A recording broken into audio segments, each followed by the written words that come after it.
네, 스페셜 게스트 시간이 또 돌아왔어요. 이번 스페셜 게스트 분은 정말 스페셜하십니다. 네, 워싱턴의 얼굴이시죠? 네, 그리고 동포분들의 뭡니까? 뭐라고 해야 될까요? 보호자 같은 느낌? 우리 동포분들 이 코로나 시국에요. 코로나 시국에 부임하신 분이세요. 워싱턴 총영사님, 권세중 워싱턴 총영사님을 모셨습니다. 안녕하세요, 영사님. 예, 안녕하십니까. 반갑습니다. 네. 네. 참, 코로나 시국에 부임하신 거 맞죠? 대답이 없으시네? 여보세요? 네. 예. 네. 제가 작년 3월 네. 말에 부임을 했습니다. 그러면 정확히 10개월이, 코로나와 함께 부임을 하셨네요? 예, 그렇습니다. 그래서 사실은 조금 얼굴 뵙기가 힘들었는지도 모르겠어요. 사실은 동포들 입장에서는 그러니까는 워낙 그 이벤트들이 다 클로즈되고 요즘은 특히나 더 완전히 힘들잖아요. 그래서 신문을 통해서만 뵙고 실제로 이렇게 뵙기가 참 힘든 그런 상황이라고 생각이 들거든요. 어떠셨어요? 지난 1년 가까운 시간 동안에 이 워싱턴 생활이. 예, 저도 매우 아쉬웠던 한 해였습니다. 네. 3월 말에 부임해서 네. 종종 행사는 참석했었습니다만은 네. 제한적으로 갈 수밖에 없었고 네. 많은 분들을 만나기에 한계가 있던 것이 사실이고요. 네. 10개월이 지났지만 10년 지난 것 같이 일은 많았던 것 같은데 실제 돌아보면 그런 거는 많지 않은 것 같습니다. 그러시군요. 워싱턴에 처음 오셨을 때 느낌은 어떠셨어요? 이것도 질문지 제가요 동포분들한테 여러 가지 이렇게 질문을 좀 돌려봤거든요. 처음 오셨을 때는 어땠고 지금은 어떠신가 이런 질문도 있었습니다. 예. 네. 사실 기대와 설렘이 반 이상이라고 할 수 있겠죠. 네. 그렇지만 이제 부임 당시에 미국이 워낙 코로나가 안전하다고 생각하고 있어서 네. 많은 분들이 미국 가면 좀 안전하겠다고 이렇게 좀 축하 비슷한 얘기를 해줬는데 막상 도착하고 나니까 네. 오히려 한국이 좀 더 안전해지고 미국이 좀 더 불안해져 그런 상황인데 네. 어쨌든 이제 그렇지만 코로나가 미친 그 사회적 영향을 많이 이제 제가 경험을 했고 네. 그래서 미국 사회가 네. 코로나로 인해서 어떤 미국이 겪어야 할 여러 가지 진통들이 더 나오지 않았나 생각이 되고요. 네.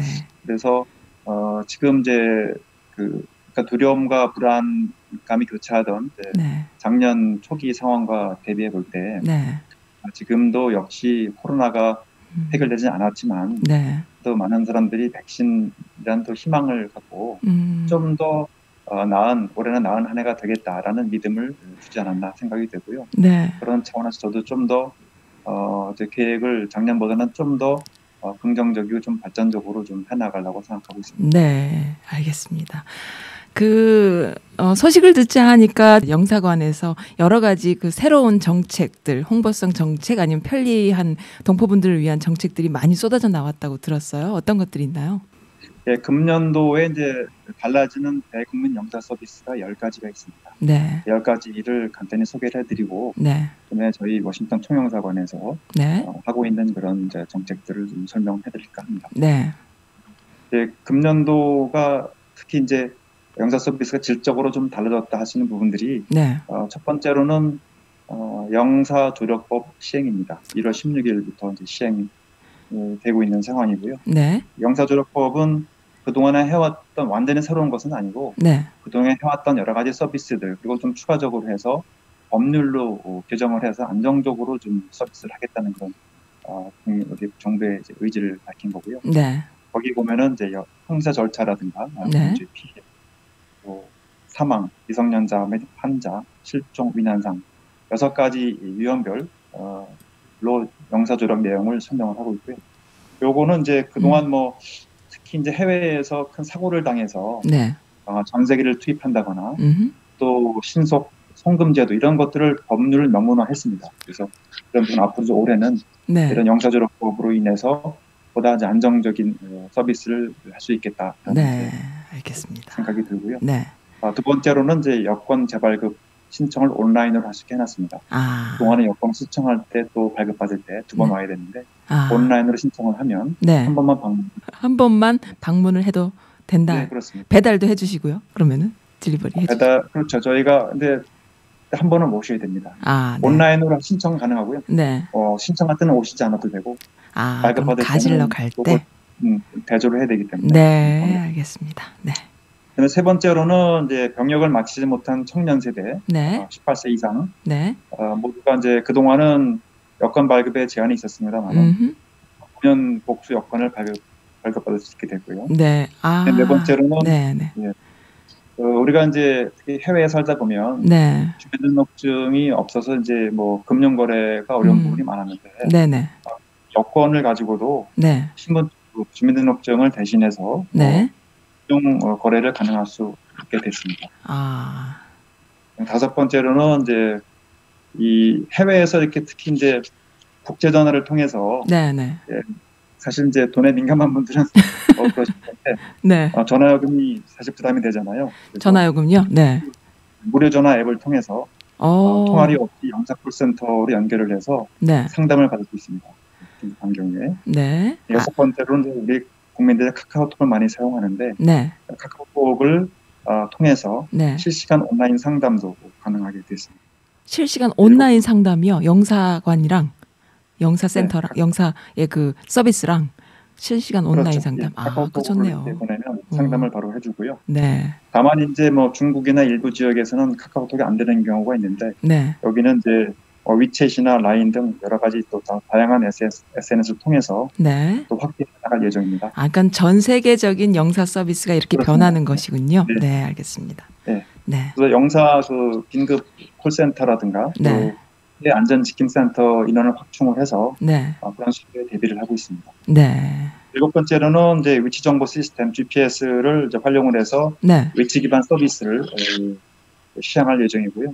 이렇게 해서 혹시 이제 어떤 긴급한 상황에 위치 추적을 해서 서비스를 또 제공할 수가 있게 됐습니다. 그건 무슨 뜻이죠? 그럼 만약에 저한테 무슨 일이 생기면 그거를 위치 추적을 한다는 거예요? 예를 들어서 영사 콜센터 상담을 하는데 즉시 무슨 도움이 필요할 경우에 어디인지 모를 경우가 있지 않습니까? 본인이 그 영사센터에서 그 사람이 어디 있는지 모를 때. 그럴 경우에 이제 그 위치 추적 시스템을 통해서 필요한 서비스를 제공할 수 있게 돼서요. 특히 해외에서 무슨 급한 일을 당할 경우에 위난 상황 발생 시에 가능한 서비스가 되겠습니다. 관광객이라던가 유학생이라던가 뭐 이런 분들한테 아주 요긴하겠네요. 실종을 당했다거나 뭐 그런 급한 상황에 맞춤형 서비스가 가능하게 됐고요. 첫 번째로는 이제 영사 민원 앱을 통해서 민원 서비스를 받을 수 있는데요. 특히 재국민 등록, 또 변경, 또 여권 재발급 신청 이런 신청들은 제 영사 민원 24 앱을 통해서 할 수가 있습니다. 여섯 번째로 온라인 아포스티어 발급이 그 제가 그거는 이제 제가 추가로 나중에 그 사안은 제가 그 자료를 좀 주시겠어요? 여기서 저희 공관 웹페이지에서도 볼 수가 있습니다. 그래요. 추가로 참고하시면 되고요. 이제 이 시간은 제한적이라 제가 이 정도 말씀을 드리고 열 번째로 재동포 교육문화센터 건립을 추진하는 예정인데요. 교육문화센터요? 그거 좋네요. 서울 마곡지구에 공사가 지금 들어가서 2023년도에 완공 예정이 되고요. 완공이 되면 이제 우리가 이제 통상적으로 재동포 750만이라고 말씀을 드리는데 그분들이 이제 뭐 국내 들어가서 뭐 전시 교육, 행사 개최 여러 가지 그 행사들을 할 수 있고 지원할 수 있게 되는 센터가 구축이 되게 됩니다. 그러면은 해외에 있는 분들이 한국에 가서 그것을 이용할 수 있게 되는 건가요? 그렇죠. 알겠습니다. 또 일종의 플랫폼이 될 수가 있고요. 그거는 이제 앞으로 구체적으로 이제 그 계획이 나올 건데, 재동포를 위한 전용 문화센터가 완공된다는 것이 이제 의미 있는 것 같고요. 이렇게 해서 10가지가 달라지게 됩니다. 알겠습니다. 그리고 이제 저희 총영사관에서는 이제 작년 10월 21일부터 전면 예약제를 실시하고 있습니다. 전면 예약제. 워싱턴에서만 특히 특별히. 코로나가 재확산되고 그러면서 영사 민원 시대 많을 때는 한 20명, 30명 가까이 대기하는 이런 상황이 되다 보니까 또 안전의 우려도 있고 또 창구에 또 근무하는 직원들이 또 감염 여러 가지 감염 그 우려가 있으니까. 그리고 이제 오시는 분들도 몰리면 또 대기 시간이 길어지니까 네. 대기 시간을 줄이기 위해서 네. 민원 예약제를 실시를 했고요. 네, 알겠습니다. 그러면은 좀 어르신들이 온라인 사용하기가 좀 그거 하는 어르신들이 요즘은 좀 줄었나요? 이게 이제 네. 나이가 드신 분들은 네. 일단 이제 온라인이 생소하신 분들도 많으시고 네. 실제로 이제 이거를 잘 모르시는 분도 계십니다. 그런 네. 분들은 1시부터 3시까지는 네. 60세 이상 그런 분들을 위해서 네. 예약 없이 네. 일을 볼 수 있도록 저희가 1시부터 3시까지는 이제 그런 분들을 위해 시간을 할애했고요. 네. 나머지 이제 그런 온라인이 가능하신 분들은 네. 방문 예약을 필요하도록 저희가 권장을 하고 또 했습니다. 뭐 카카오톡으로도 다이렉트로도 뭐 상담할 수 있다고 하니까 뭐 어려울 건 없겠네요. 아닌가요? 24 앱이 있습니다. 그 앱을 다운받아서 이제 영사 앱. 네, 알겠습니다. 영사가 네, 알겠습니다. 제가 오해했네요. 카카오톡이 아니고 방문 사전에 방문 예약을 하시도록 저희 권유드립니다. 지금 살짝 오디오가 살짝 씹히고 있습니다. 네, 그러면은 오늘 이렇게 홍보해 주실 이야기는 10가지 다 끝난 건가요? 대충 들어보니까는 아마 다이렉트 소통을 지향하는 그런 정책들 같아요. 아주 빠르고 신속한 정책이다 이런 생각이 드는데 맞습니까? 네, 알겠습니다. 네, 제가 총영사님과 인터뷰를 이렇게 제가 요청을 한 이유는 물론 이런 영사 간의 그 외교적인 아니면 그 정책적인 이런 여러 가지 변화도 있겠지만은 우리 동포분들이 총영사님을 보고 싶어하고 또 질문하고 싶어하는 것들이 많이 계셔서 제가 그런 것들을 좀 이렇게 전달해드리고 싶은 마음에서 제가 인터뷰를 요청을 했습니다. 네, 제가요 제 주변에 있는 많은 분들한테 조금 이렇게 여쭤봤어요. 총영사님한테 드리고 싶은 이야기 또 바람이 있다면 뭐가 있을까요? 했더니 많은 이야기들을 해주셨는데 그 중에 가장 많이 해주신 이야기가 맨 밑에 있습니다. 맨 밑에 있고 그 위에 이렇게 차례차례 제가 이제 이렇게 해놨어요. 질문 좀 드려도 될까요? 너무 이렇게 민감한 것보다 네. 요즘은 이렇게 몸살이고 그러시면 안 됩니다. 민감한 것도 팍팍 대답을 해주시고 그러셔야 됩니다. 제 개인적으로 권세중 총영사님 팬이에요. 너무 젠틀하시고 신사적이시고 깔끔하시고 그리고 이렇게 한 번씩 이렇게 무표정한 표정에서 한 번씩 이렇게 웃음을 한 번씩 이렇게 흘리실 때마다 굉장히 마음이 이렇게 뭐라 그럽니까? 재밌습니다. 재밌고. 네, 첫 번째 질문이에요. 새로 들어선 바이든 정부의 소수민족 및 이민자 관련 법안은 어떻게 바뀌는지 하도 트럼프 때 이민자와 소수민족에 대해서 이렇게 여러 가지 그게 이슈가 많았었기 때문에 아마 뭐가 있나 궁금하다라는 이야기가 있습니다. 혹시 알고 계신지 좀 알려주세요. 네. 트럼프 정부와 이제 대비되는 부분이 이제 이민 정책 관련 사항인데요. 네. 트럼프 정부 당시에는 이제 지속적으로 반이민 관련 행정명령을 발표를 했고, 특히 이제 불법 체류 청소년 추방 이외 철폐 이것이 이제 큰 이슈로 이제 있었는데 이런 여러 가지 정책들이 바뀔 것으로 전망이 되고 또 어제 발표했습니다만은 또 보도가 됐고. 이제 아시아계 특히 태평양 아시아계 인종에 대한 혐오를 막아야 된다. 인종 혐오 범죄라든가 또 이런 인종 차별이라든가 이런 것들을 방지하는 금지하는 그런 내용의 행정명령을 발표했습니다. 이걸 시사하는 바는 물론 아시아 태평양계뿐만 아니고 미국이 이민자의 나라고 또 이민자에 의해서 하늘 발전을 이뤄왔고 특히 이제 그 행정명령에 보면 아시아계인들이 어떤 미국 사회에 기여한 그런 것들을 또 나열을 해서 평가를 했습니다. 이민자를 환영을 하고 또 물론 이제 불법 이민자는 제한적으로 합니다만은 그런 사회 활력을 통해서 미국 사회의 어떤 점진적이고 지속적인 발전을 도모하고자 한다는 그런 철학적 바탕이 깔려 있다고 생각이 됩니다. 그런 측면에서 이제 의의가 있다고 보고 또 취임하자마자 행정명령을 많이 발표를 했는데요. 행정명령으로 한 것도 있고 또 메모랜덤 형식으로 한 것도 있고 이민 관련 6건의 조치를 발표를 했습니다. 특히 이제 불법 체류 관련해서 맞습니다. 이 불법 체류자에 대해서 8년에 걸쳐서 신분을 완화하는 먼저 영주권자를 영주권 발급을 하고 또 시민권 발급까지 8년 기간의 기한을 두어서 불법 체류자들이 미국사에 잘 정착할 수 있도록 하는 그런 행정명령을 신청했는데요. 이렇게 되면은 이제 미국 내에 한 1,100만 명 정도가 혜택을 받을 수 있을 것으로. 1,100만 명이요. 맞네요. 그렇습니다. 네. 그리고 한인 불체자 같은 경우에는 2015년까지 통계밖에 없어요. 그 당시 23만 명 정도 추산이 됐는데 지금은 한 정확한 통계는 아닙니다만은 대략 한 12만에서 16만 정도의 한인 불체자들도 혜택을 받을 수 있을 거다라는 추측이 가능하고요. 그렇게 해서 불체자 미국에 체류하고 있는 현재 시점에 체류하고 있는 미국 불체자들이 미국 사회에 적응할 수 있도록 활로를 열어줬다. 그런 측면이 이제 있고요.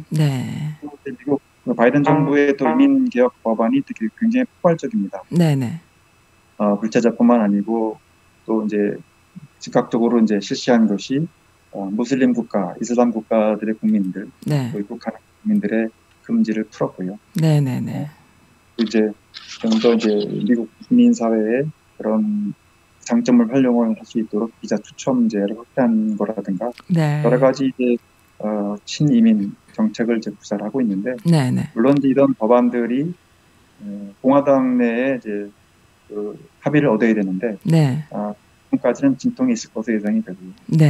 어쨌든 이제 바이든 정부의 기조가 명확한 만큼 미국 사회도 우리 이민 우리 호선의 한 축으로서 역할을 확대해서 우리가 미국 사회에 기여를 하고 또 인정받고 또 그런 측면에서 서로가 상생할 수 있는 그 토대를 마련해 간다 그러면 한인 사회와 더불어 우리 미국 사회가 같이 성장할 수 있는 그런 기회가 될 것으로 생각합니다.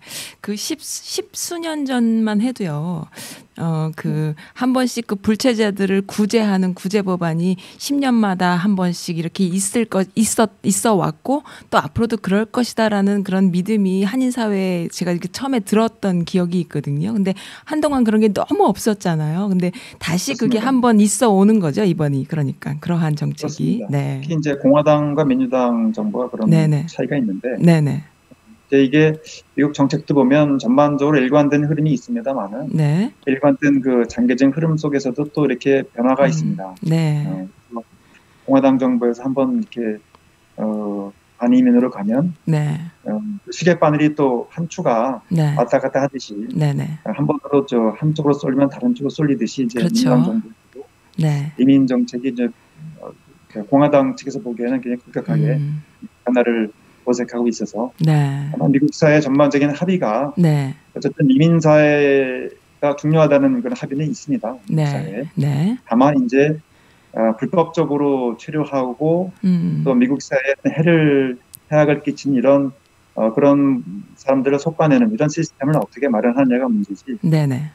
이민 사회를 잘 이제 미국 사회에 또 잘 활용을 한 그런 정책은 지속될 것으로 보이는데 다만 이제 너무 과도한 게 아니냐 그런 측면에서 토론이 있을 것으로 보고요. 전반적인 그 바이든 정부 하에서는 그동안 이제 그 숨죽였던 그런 이제 분들이 좀 숨을 쉴 수가 있게 됐고 또 한 가지 이제 아직은 보도에 나지 않았습니다만은 작년 9월에 트럼프 국토안보부에서 발표한 것이 이 체류하기는 학생 또 이 기자 이런 분들이 체류 기간을 제한하겠다. 이렇게 발표했습니다.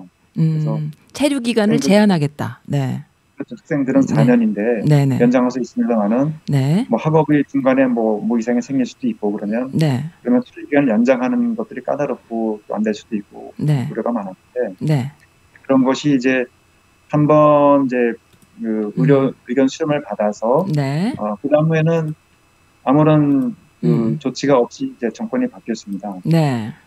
정부에서는 유의해야 될 것으로 보이고 그래서 기자나 학생분들의 그런 체류 기간에 대한 문제는 해소가 된 것으로 저는 평가하고 있습니다. 그렇군요.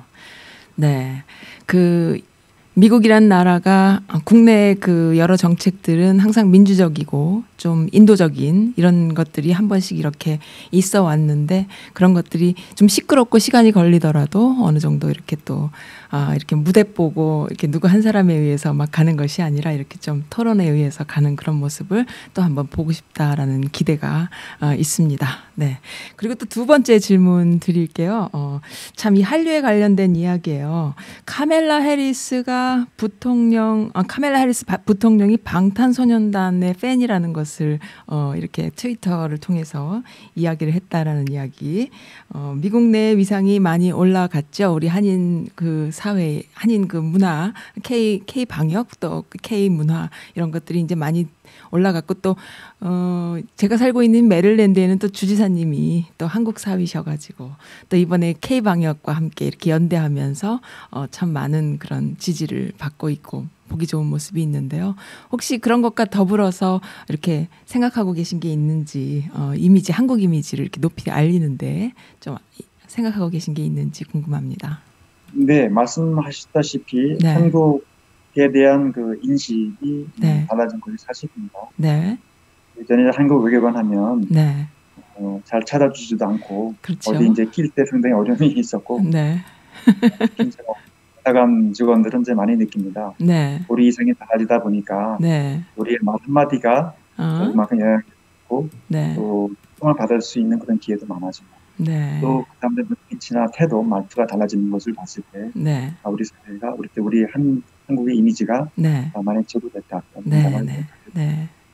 하지만 이 인상이라는 것은 또 영원한 것이 아니고 네. 가변적이기 때문에 이것을 잘 우리가 지켜나가고 네. 활용을 해서 네. 좋은 이미지를 만들어 나가고 네. 또 그런 이미지를 통해서 우리 정책, 우리의 어떤 그런 해보자 하는 그런 목표들을 네. 같이 실현시키는 그런 전략이 필요합니다. 네, 그렇군요. 물론 한마디로 다 말씀드릴 수는 없습니다만은 네. 다양한 이제 채널이 필요한데 네.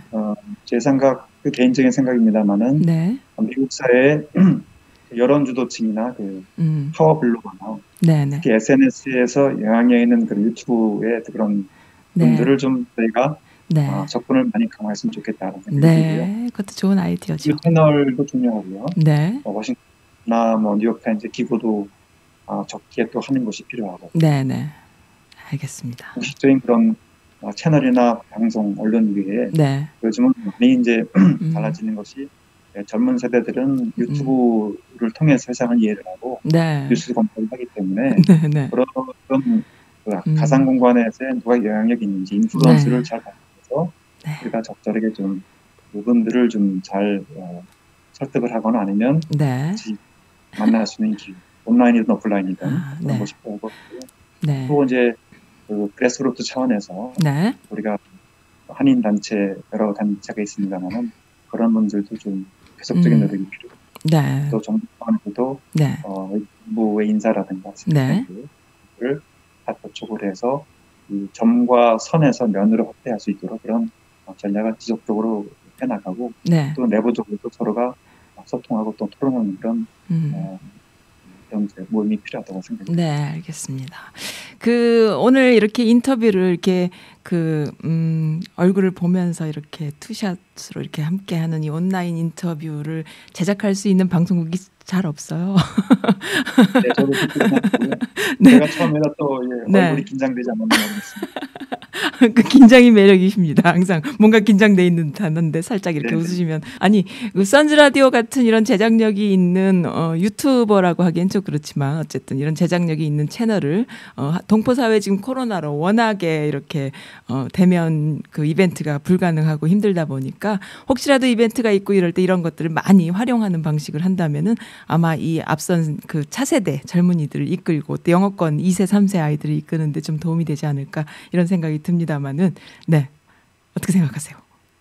예, 저 오리진지를 저도 이제 선즈 라디오에 이제 처음 나왔습니다만은 제가 그런 기쁨이 있어요. 왜냐하면 제가 어릴 때 이제 시골에서 이제 가을이 되면 이제 밤을 따라가거나 많이 이렇게 좀 수확을 했거든요. 그러셨군요. 근데 새로운 알밤을 갈 때 그 느낌이 굉장히 저는 좋고 신선하고 뿌듯한데요.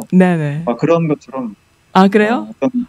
혁신적인 그런 채널, 네. 또 우리 사회에 뭔가 파급 효과가 있고 잠재력이 있고 네. 실현할 수 있는 능력을 갖춘 네네. 그런 이제 채널이 필요한데 네네. 선수 라디오가 그런 잠재력이 있다고 생각이 돼서 감사합니다. 기쁜 마음.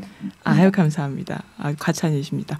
네, 요즘 보면은 네, 조금만 첨언할게요. 물론 안 해도 되는 거지만 저도 이제 살짝 칭찬해 주시니까는 유튜브에 이제 유튜브이란 그 플랫폼을 통해서 나오는 거죠. 유튜브 자체가 그런 거 아니라 이제 유튜브에는 뭐 다 이렇게 좋은 것도 있고 나쁜 것도 있지만 그러한 플랫폼을 통해서 나온 많은 그 인재들이 많이 있어요. 저는 이제 그런 많은 새로운 뉴페이스들을 좀 보고 싶고 또 조인하고 싶고 하는 이런 욕구가 있는 사람인데 그러한 많은 정보 그리고 새로운 정보 그다음에 새로운 시각을 갖고 있는 사람들을 많이 조인할 수 있는 그런 오픈마인드 영사님이다 이런 생각이 듭니다. 네, 알겠습니다. 너무 좋습니다. 그리고 또 하나 질문이 또 있습니다.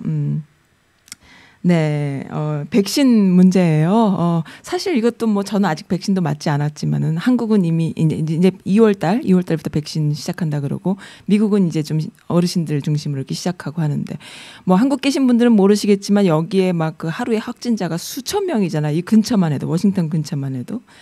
버지니아 수천 명, 뭐 메릴랜드 수천 명 하고 이렇게 하고 있는데 백신 관련해서 혹시 사각지대에 있는 어르신들이 있으신지 또 어떤 디테일한 그런 정책들을 갖고 있는지 생각을 갖고 있는지 또 궁금한 것도 있고요. 네, 대책이 좀 있으신가요? 예, 백신 접종 관련해서 뭐 통영상의 역할은 좀 제한적입니다. 아, 그래요? 미국 정부가 이제 네. 자국민 대상으로 백신 접종 계획을 세워서 특히 바이든 정부가 코로나를 조기에 안정시키기 위해서 100일 계획을 세워서 100일 동안 1억 회분 추가적으로 지금 다시 2억 회분을 추가를 했는데요. 그렇게 해서 미국 전 인구에게 이제 맞출 수 있도록 노력을 하고 있는데 또 우리 정부도 정부대로 우리 국민들의 백신 접종을 위해 노력을 하고 있고 제가 보건대 이 백신에 관한 것이 사실은 굉장히 중요한 이제 인권적인 문제를 내포를 하고 있습니다. 그래요? 그 인권 플러스 이제 국가의 어떤 국가 이기주의 그래서 추월하는 부분인데 어떤 거요? 어떤 거? 사실은 많은 살짝 안 들렸어요. 국가 이기주의 다음에 뭐라고 하셨죠? 그러니까 인권과 국가 이기주의 두 가지 가치가 충돌하는 그런 충돌하는 있습니다. 이야기다. 네, 그렇습니다. 네. 사실 모든 사람들이 평등하고 모든 사람들의 생명에 존중하는데 실제로 선진국, 후진국을 나눠 보면 선진국의 인권이 더 중요한 현실적으로 보면 왜냐하면 또 선진국이 그만큼 역량이 있고 보건 시스템이 있어서 선진국의 국민들이 좀 더 존중을 받는 거죠. 그렇죠. 그래서 이게 어려운 문제인데 또 이 선진국 또 미국 내에서도 누구를 먼저 맞출 것이냐 이 부분이 지금은 이제 보통 단계적으로 1A, B.C. 2단계로 나가는데 이제 의료 필수 종사자나 또 고령자들 위주로 먼저 가게 돼 있고 거기에 뭐 각자 특성에 따라서 좀 달라질 수 있습니다만은 이 백신 접종이 이제 국가 어떤 주권에 비슷한 영역이 돼서 통영사가 안에서 미국 정부에 대해서 이렇게 하나 어려운 상황인데 다만 백신 접종 과정에서 차별을 더 심하게 받거나 어떤 인권 침해가 있거나 그런 부분들은 저희가 좀 모니터링할 예정이고 전반적인 백신 정책은 국가의 결정 사항이 돼서 저희가 권고를 할 수 있지만 특별히 저희가 뭐 이렇게 강력하게 뭐 할 수 있는 상황은 아니지만 어쨌든 저희는 시민 동포 또 재국민의 어떤 그런 접종이 좀 더 확대될 수 있도록 저희가 또 노력을 하고요. 다만 이제 이 백신은 연방 정부의 지침이 있습니다만은 또 주정부, 지방 정부의 또 재량이 또 중요하기 때문에 특히 여기 버지니아, 또 메릴랜드 주, 그 관할 지역 정부, 지방 정부 차원에서도 저희가 같이 협력을 좀 해서 가능한 저희가 또 우리 동포들이 또 소외받거나 또 불필요하게 또 배제되지 않도록 노력하겠습니다. 알겠습니다. 자, 그 말씀 들어보니까 살짝 또 제가 첨언하자면은 말씀하시는데 살짝 그 느껴져요. 뭐냐면은 총영사님 그 이력이 그 기후변화 관련 또 저기 중앙아시아 카자흐스탄 참사관으로도 계셨었고 또 중국 대사관에서도 계셨었고 또 북극 협력 대표로 계셨고 살짝 이렇게 그 굉장히 포괄적인 느낌이 들어요. 그러니까는 좀 뭐라고 표현해야 될까요? 사람을 사랑하는 휴머니즘이 있는 그런 멘트로 들립니다. 네, 일이 그렇게 하신 것 같아요. 그래서 아마 그런 인권 문제, 그다음에 소외된 약소국 또 강대국에 대한 이야기도 하신 게 아닐까 이런 생각이 듭니다. 맞나요? 네, 추가로 좀 말씀을 드리면 제가 북극 대표할 때 네네. 이제 좀 더 지구 생태계가 네네. 서로 연결되고 하나라는 걸 많이 느꼈습니다. 북극이라는 것이 어떻게 보면 이제 배출구 일종의 이제 어떻게 보면은 하수구 같은 그런 배거든요. 그래서 이제 실제적으로 가장 늦게 영향을 받고 영향을 크게 받고 그래서 또 미세 플라스틱 같은 경우도 이제 흘러서 이제 북극으로 가면 더 이상 갈 데가 없거든요. 그래서 그런 이제 북극이라는 곳이 이제 굉장히 아주 먼 곳이지만 막상 제가 북극 극점은 못 가봤지만 노르웨이 이제 북극 그 이제 이사회 이제 본부 건물을 이제 가봐서 근처까지 가봤는데 북극에서 보는 또 지구가 또 다르거든요. 그렇군요. 제가 철새 이동을 봤어요. 철새가 크게 4군데에서 이동을 합니다. 이제 우리 같은 아시아 대양줄에서 호주나 이쪽에서 우리나라 거쳐 또 시베리아까지 가고 또 유다시아로 또 이쪽에 또 남미 미주 쪽에 또 이렇게 결국은 그 철새들이 이제 북극까지 왔다가 다시 가는데 그런 순환하는 여러 가지 시스템 새뿐만 아니고 폐류라든가 또 바람 이런 것들이 모든 것이 이제 순환하는 그런 굉장히 그 델리킷하면서도 중요한 그런 지구라는 거를 제가 북극에서 많이 느꼈습니다. 아, 그러셨군요. 지금 전공 분야가 나오셨나 봐요. 굉장히 지금 흥분하시면서 말씀을 잘해 주십니다. 아, 그렇군요. 아, 저는 개인적으로 저희 아이한테 네가 앞으로 하고 싶은 일이 무엇이든지 간에 할 수 있지만 2가지를 생각하라. 이웃을 도울 수 있는 잡, 그다음에 지구에게 도움이 될 만한 일을 해라. 이렇게 저는 이야기하거든요. 네, 아무튼 총영사님이 이미 그런 일을 하고 계신 분이셨네요. 그런 분이 또 워싱턴에 이렇게 오셨군요. 저는 또 이번 기회에 또 알게 됐습니다. 네. 마지막 질문이에요. 이거 좀 민감한 질문입니다. 많은 분들이 질문을 해달라라고 저에게 해주셔서 이거 해도 되나 했었습니다. 한인 단체들이 굉장히 많나요? 여기 워싱턴 수도권 근처에. 그래서 이것을 좀 이렇게 정리하고 이렇게 교통 정리하는데 총영사님이 하실 수 있는 일은 없을까요? 라는 질문이 제일 많았습니다. 어떻게 생각하세요? 이게 저도 질문을 접한 적이 있습니다. 그런데 한인 단체, 한인회 비영리 단체이기 때문에 설립은 자유롭습니다. 설립 이후에 어떻게 활동하느냐가 문제인데 그렇죠. 사실 한인 대표로서의 한인회 이 역할이 제가 이제 10개월 가까이 이제 보면서 이 한인회라고 이제 활동하는 그 한인회 단체 또 단체 구성원과 전반적으로 우리가 이제 각계 이제 한인 분들 추상적이랄까요? 전반적으로 한인 사회에 계신 한인 분들이 느끼는 그런 한인에 대한 인식이 격차가 있는 것이 사실이고요. 그래서 그런 신뢰를 회복할 필요가 있다. 신뢰를 어떻게 회복하느냐. 신뢰를 회복함으로써 이제 한인회도 정당하게 활동을 할 수가 있고 또 신뢰를 통해서 또 확대할 수가 있는 건데. 그런데 이제 그런 한인회 여러 가지 활동들을 저희가 인위적으로 통제하거나 그럴 수는 없고요. 다만 저희는 한인회가 활동을 좀 더 잘할 수 있도록 지원하고 격려하고 또 이렇게 자문 또 권고를 할 수 있다고 봅니다.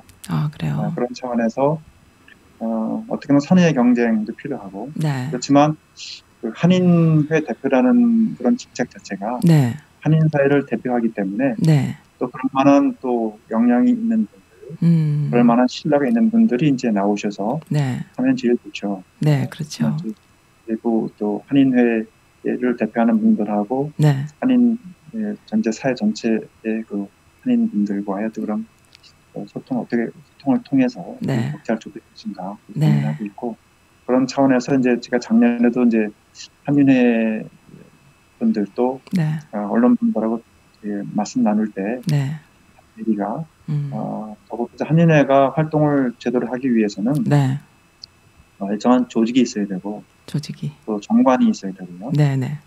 또 그 정도 어떤 지속적인 그런 이사회라든가 이사회 개최 실적이나 네. 또 실제 어떤 활동을 했는지 네, 이런 부분들을 좀 입증할 필요가 있다. 네네네. 그러면 그런 걸 토대로 해서 저희들도 어떻게 지원을 더 확대할 수 있지 않을까 생각이 듭니다. 네, 알겠습니다. 그런 면에서는 계속 한인회 분들과 소통을 많이 하려고 그러고요. 그리고 제가 당부드리고 싶은 거는 좀 한인 단체, 한인회 간의 어떤 화합이 필요하다. 네. 미래지향적인 사고가 필요하고, 네네. 그리고 한인회가 계속 발전돼 가기 위해서는 네.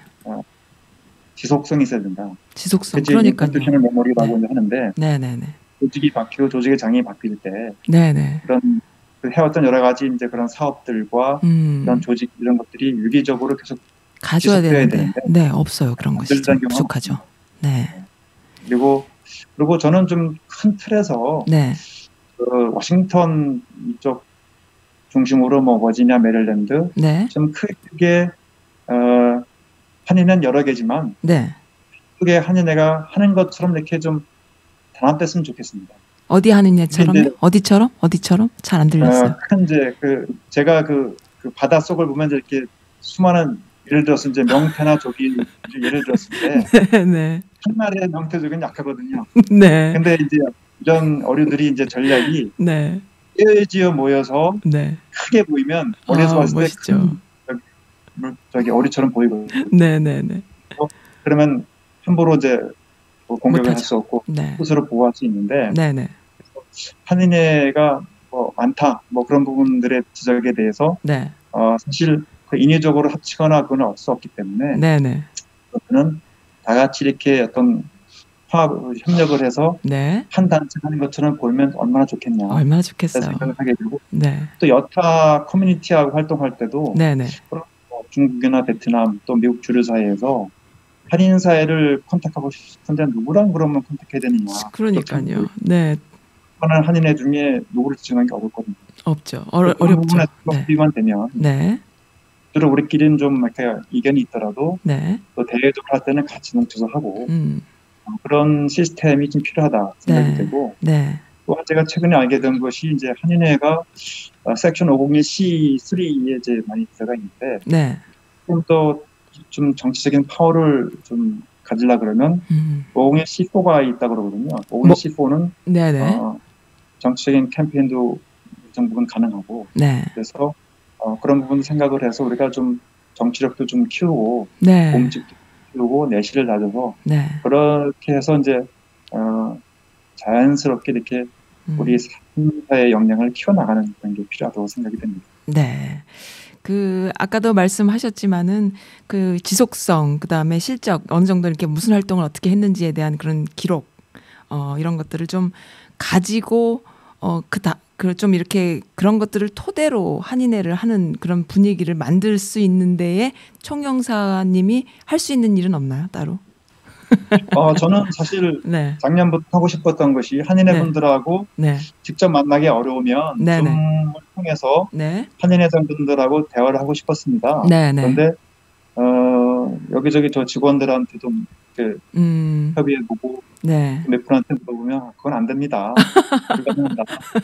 그렇게 얘기를 듣다 보니까 직접 못했는데 그런 소통의 공간이 필요하고 아니면 분기별로든 정기적으로 한번 회장단들 다 이렇게 좀 그런 개인적인 그런 이제 선후 관계를 떠나서 한꺼번에 이렇게 모여서 그렇게 소통을 하고 또 한인 사회의 역량을 키우는데 같이 협조할 수 있는 방안이 무엇인지 한번 같이 얘기해서 하는 그런 실질적인 게 필요하지 않나 생각이 돼서 그런 걸 좀 하고 싶고 하고요. 또 그렇게 가능하다면 하고자 합니다. 네, 알겠습니다. 제 개인적인 질문이에요. 궁금해요. 지난번에도 아니야. 지난번에 얼핏 뵀을 때도 제가 살짝 이렇게 질문을 드린 적은 있는데, 새로 오신 대사님과 또 우리 이 바이든 정부, 그 다음에, 이렇게 민주 정부가 이렇게 나란히 이렇게 가 있는 상태가 참 드물잖아요. 그래서 이러한 상태에서 물론 민간인들의 공공외교가 지금 완전히 화두예요. 그래서 다들 공공외교하고 있는데 우리 그런 공공외교 하는 분들과 그다음에 진짜로 외교하시는 이런 외교관 분들과 이렇게 같이 연대해서 뭔가 이렇게 할 수 있는 그런 거는 없을까요? 생각해 보셨나요? 예, 공공외교가 네. 점점 중요해지고 있다는 것은 많은 분들이 인지를 하고 있는 거고요. 네. 그게 국가 외교 역량이라는 거를 생각해 보게 됩니다. 네. 국가 외교 역량은 네. 기존 전통적인 이제 생각 틀에서는 네. 정부가 이제 외교를 독점해왔고, 그렇죠. 19세기까지 이제 네. 통용되고 그때가 좀 변하고 있습니다만, 네. 이제 정부가 외교 수행고 또 그런 네. 그렇지 않습니다. 네. 사회가 많이 변하고 전문화되고 세분화되기 때문에 네.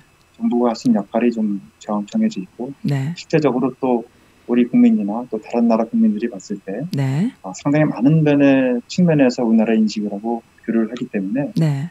우리 정부가 하시는 역할은 지속해 나가되 네. 민간 외교 역량을 네. 같이 이렇게 시너지를 제고를 해서 네. 국가 외교 역량을 자산을 키우는 게 중요한데요. 네. 그런 측면에서 공공외교를 할 수 있는 그런 단체, 그런 분들과 네. 같이 이제 연대하는 게 필요하고. 네. 우리 기존에도 평통도 있고 우리 KTX 여러 가지 단체가 있습니다. 네네. 그래서 우리 이제 전략이라는 것은 제가 여러 번 느낍니다만은 네. 공개할 때는 그 가치가 떨어져요. 어떻게 할 때요? 어떻게 할 때 가치가 떨어져요? 잘 안 들려요. 공개가 너무 처음에 공개가 되면 공개 안 하시겠다는 말씀이신 거예요, 그러면? 이제 곧 내놔야 되는데. 네, 알겠습니다. 우리 이제 전략 방향은 있습니다만은. 네네네. 세적으로 들어가서 그런 내부적인 사항들은 이제 내부적으로 이제 같이 이렇게 의논을 하고 실행을 이제 하는데 그래서 우리 이제 국정책도 그렇고 사실은 이제 국가적인 정책 그런 어젠다들 이렇게 공개적인 부분도 비공개적인 부분이 같이 가거든요. 네, 알겠습니다. 네. 그런 비공개적으로 그런 부분들은 또 쉽게 말하기 어렵기 때문에 네. 그런 이제 민간 외교 하시는 부분들하고 그런 부분에 대해서 좀 더 공개하기 어려운 부분들은 좀 더 우리가 좀 더 밀착해서 좀 대화가 필요한 것 같고. 네, 알겠습니다. 그리고 이제 큰 틀에서 그건 필요합니다. 왜냐하면 중복을 하거나 불필요하게 오해를 불러일으킬 수 있는 행동을 할 수도 있기 때문에 이거는 오케스트레이트 해야 된다. 네. 그렇게 하기 위해서는 좀 그런 어떤 식으로든 그런 모임 소통이 필요하고 또 실제로 해나갈 때는 어떤 자세는 어떻게 할 것인지 이런 부분들도 정기적으로 좀 같이 얘기를 나누면서 해나가면 좋겠고요. 특히 이제 바이든 신정부, 또 우리 정부도 이제 또 어떤 그런 여러 가지 이제 어젠다가 있기 때문에 한반도 통합 프로세스라든가 여러 가지 그런 어젠다들을 접점을 좀 줄여나가야 되기 때문에 바이든 정부의 이제 여러 가지 정책들이 구체화되기 전에 우리가 이제 할 수 있는 부분들은 좀 더 이렇게 간접적인 방법으로 해도 전달할 수 있으면 좋겠다는 생각이 듭니다. 네, 알겠습니다. 네, 뻔히 알면서 짓궂게 한번 질문해봤습니다. 어떤 분이 또 이렇게 해주신 거 제가 그대로 읽어드릴게요. 바램입니다라고 주신 글이에요. 이건 질문이 아니고요. 아시다시피 코로나 시대 1년이 지나면서 모두들 많이 지쳐 있습니다. 이럴 때일수록 총영사님께서 마스크를 2겹, 3겹 쓰고라도 동포들을 두루두루 수시로 만나셔서 고충을 들어주세요.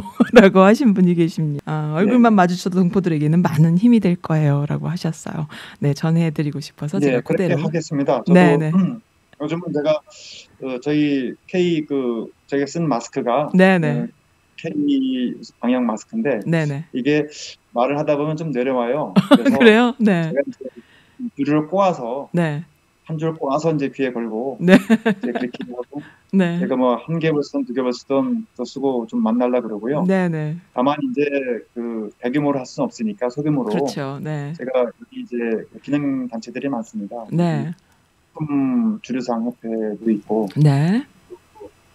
단체들이 이제 그뿐만 아니고 이제 이 사업하시는 분들 하시고 그래서 그런 분들 특히 이제 이 여행업계가 특히 이제 어려웠는데 하반기 되면 좀 이제 여행학과도 좀 나아지지 않을까 생각이 돼서 여행학 하시는 분들도 그렇고 네. 그렇게 좀 섹터별로 네. 그래서 좀 만남을 좀 더 하고 그러시군요. 합니다. 네. 이렇게 우리가 얘기를 듣고 네.